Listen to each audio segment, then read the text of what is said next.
SGBrim to save kids. Vroom. So yeah, like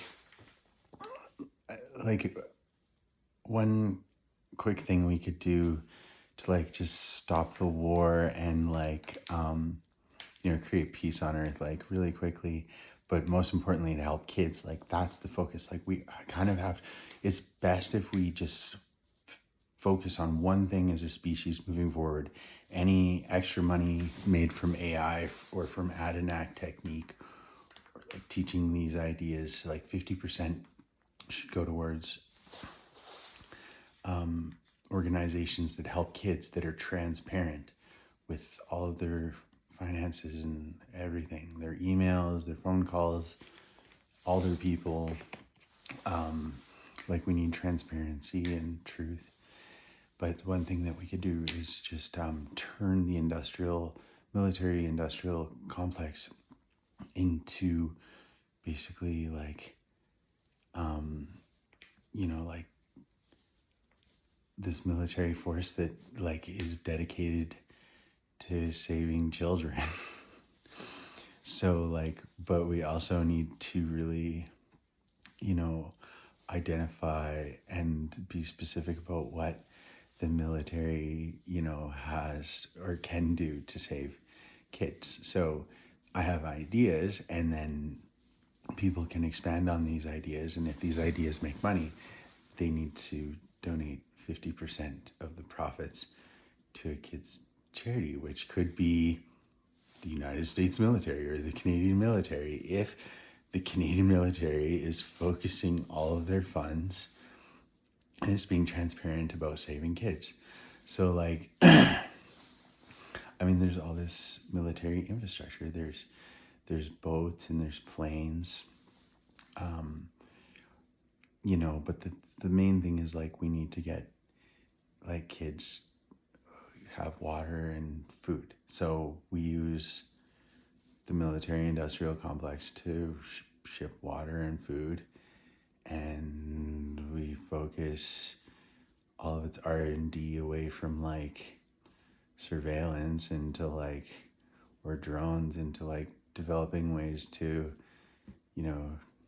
make make water or clean water, or make clothes more efficient for kids. Like we turn everything into assembly line, but we also that means we're going to need a lot more teachers if we're taking care of kids. So people in the military industrial complex, we'll give them aptitude tests and find out which ones would be best at teaching.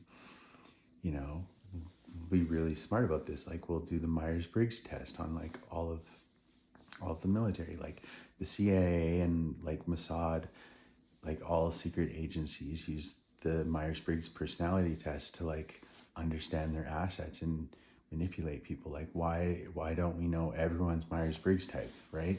I'm an INFJ. Take the Myers-Briggs test and figure out what your personality type is, and try to answer the questions as honestly as possible. But yeah, there's lots of solutions that are no-brainers, but we really have psychological barriers programmed into our minds to not make these associations and come up with these creative ideas. And I'll just have my creative ideas from my perspective of being an electrician and or singer or dancer, and make these breakthrough revelations with singing technique. And but also I'm an INFJ, so I'm really interested in psychology and sociology and understanding people.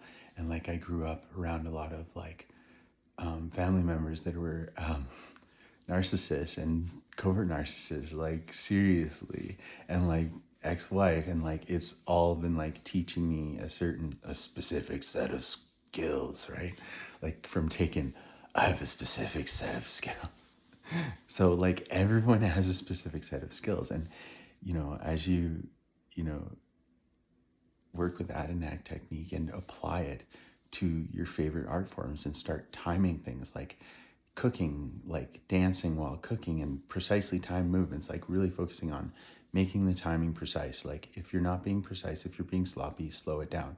So we're using the theory of relativity, or meter, to slow things down, using triplets or straight time, or half time or double time to speed up the tempos and make our technique quicker and more efficient or whatever, but not going outside our bounds. Watch the other videos, starting at 1 or whatever. So yeah, there's going to be like this renaissance, and people are going to be coming up with great ideas, and like essentially like we're going to want to move towards like a more of a like a socialist democracy and more of a direct democracy, and like using capitalism where it benefits kids or our existence or everyone's best welfare. Like we're going to be focusing, first about kids, and then maybe like ocean pollution or like sound pollution, or maybe it'll be like development in oil and gas. Like maybe it'll be like ways to make quicker, better, like pipelines faster, or like building trains faster, but like really just focusing on kids first, like getting everyone together, starting like a new culture of like saving kids, saving the planet, being in harmony with the planet, like starting with something that everyone can get behind. And if you can't get behind saving kids, like red flags, it's a red flag. Okay, watch the other videos about like, yeah, ideas about like revenge and like forgiveness. So forgiveness will be absolutely key. Like we have to find forgiveness. And watching these videos, I think, and like, practicing Adanac technique, and people will slowly start coming forward, telling their stories. And like I honestly believe that in the end, when the truth is all told, like we will realize that things are not as secretive or as bad as we imagine them to be, but we've been blowing it out of proportion in our minds. I think we have some like bad eggs that have spoiled it for everyone, or it could be the complete opposite. It could be like 50% of the planet is conspiring against us, or like 50% of the population in the United States is actually conspiring against us, or like it's mostly been women conspiring against us this whole time. Like, I don't know, but like the truth is really exciting, and like imagining positive possible outcomes is like the most beneficial way for us to move forward, in case using Adanac technique has a strong influence over our reality through the imagination of our minds, which is very possible. If you consider everything that's happened to me and watch the videos, you will understand. I had another point. I should really start writing this down. Oh yeah. So another way to kind of break outside of the matrix of this two-dimensional, reality that we've created by stopping bouncing. So humans now, we just move through life forward, backward, left, right, backward, two-dimensionally, on this one plane, like walking. But we're disconnected to that, like even just the physical action of jogging and this bouncing up and down, and even just through our eyes, like taking in information three-dimensionally as we're moving up and down, forward, backward, all simultaneously, three-dimensionally. And that's the thing with the fourth dimension. It's like people start talking about the fourth dimension, and it doesn't make any sense, because like we don't really understand the third dimension. Like we've been disconnected from it. And it's even in our writing, like we write from left to right, up and down, right? And time always goes from left to right, or depending on the culture. They can segregate the concepts and culture. So this is just a fun, creative writing exercise. It's probably not great for people with ADHD, but like it'd be really great for people that are less creative and more into like writing things down and like mathematics and whatnot. It's a physical way to re-express writing three-dimensionally through paper. So you just like take a piece of paper and then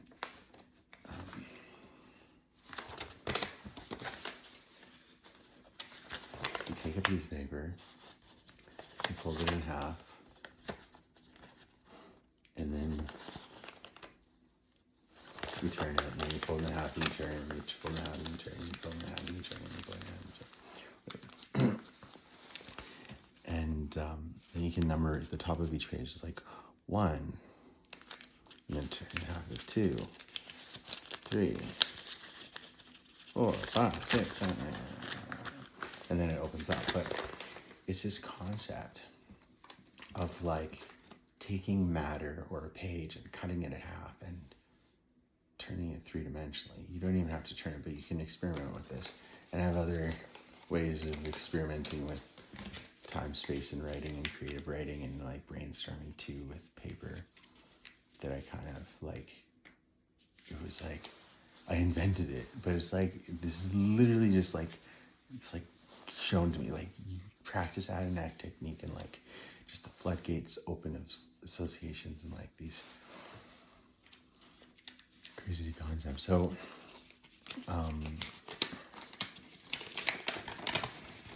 so the concept is as well, so I'm not really drawing this properly, or explaining it, so apologies.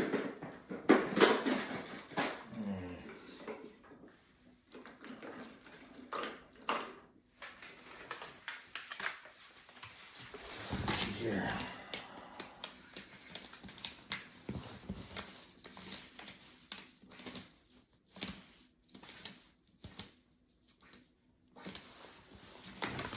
So the concept is like, you take this page, you cut it in half, and then you turn it, blah, blah, blah, blah.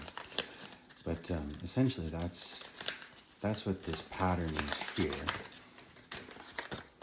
It's a page, it's cut in half, and then you turn it to, I'm counterclockwise or whatever, I don't know which way this is going.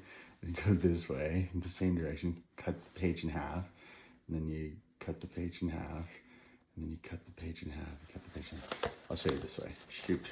This is gonna be tricky. Backwards. Cut this page in half, cut this in half, and then you keep going in the same direction.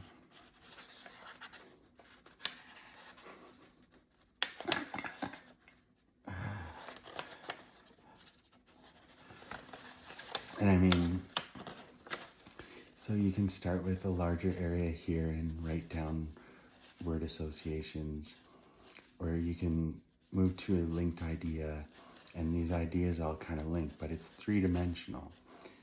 And you're not just stuck left to right. Right, you're here, there, now you're going to the right, you know, and now you're going up.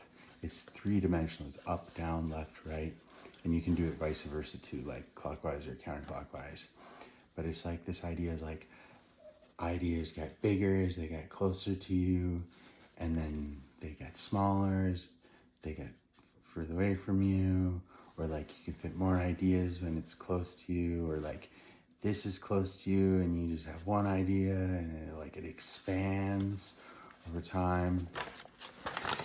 Another idea that you can use to like see how we perceive time, or like brainstorming with time schedules, is like you can think of this top of the page and you cut it in half, and then you're moving along in time, and you cut that in half, and then you cut that in half, come down.